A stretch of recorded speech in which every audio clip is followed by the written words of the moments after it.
There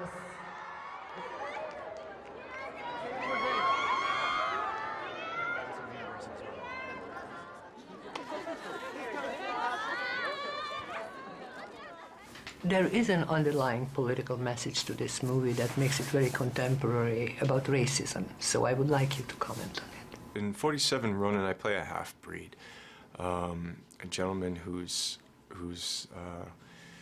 Japanese and English, and raised by these mythical Tengu lords. And he, as a young boy, is raised in this environment, but there's something, and he seeks to escape, and he ends up in this place called Akko, where there's a very benevolent and it's a kind of Camelot of a place. And I fall in love with the princesses. In a way, these young children see each other and they bond for whatever those reasons are. And my character is kind of kept apart. He's not allowed to have this relationship, this love, even though they do have it, you know, in the back, secret. But then they also use him as a kind of tracker, as a hunter, you know, in a utility way. So I don't know if it is a racism, you know, perhaps it's my character.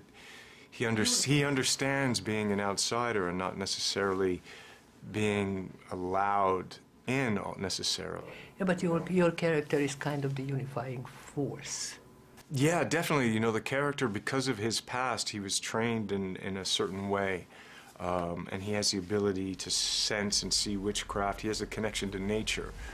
And so when the 47 Ronin come together, led by Oishi, Hiroyuki Sanada, you know, as they come together, he feels that he needs Kai to help with, to be a part of this band. And through this journey, Kai does gain some acceptance through the successes and journey that they have. Keanu, I see a parallel to your character.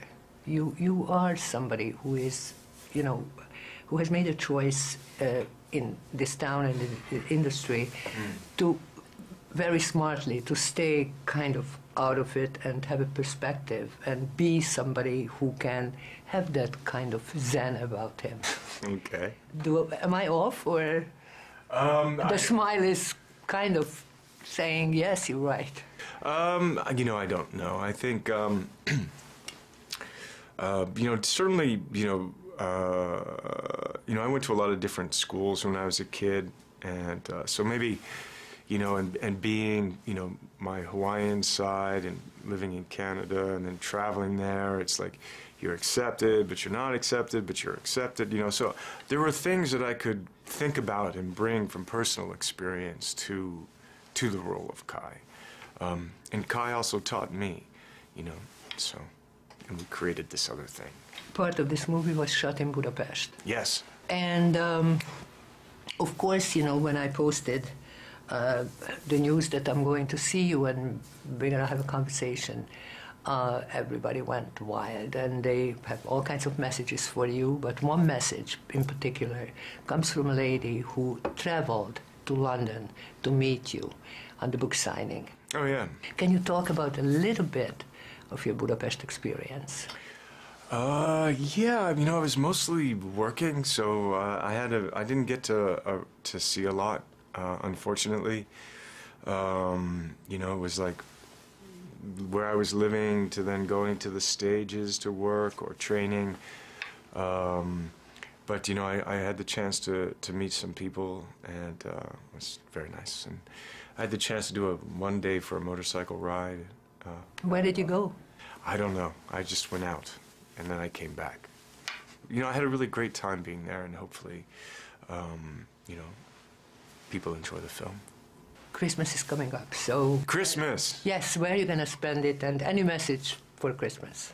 Yeah, I'm going to be hopefully with friends and family in Los Angeles, where I live, and yeah, hopefully, you know, everyone is good and has a nice holiday, and Happy New Year.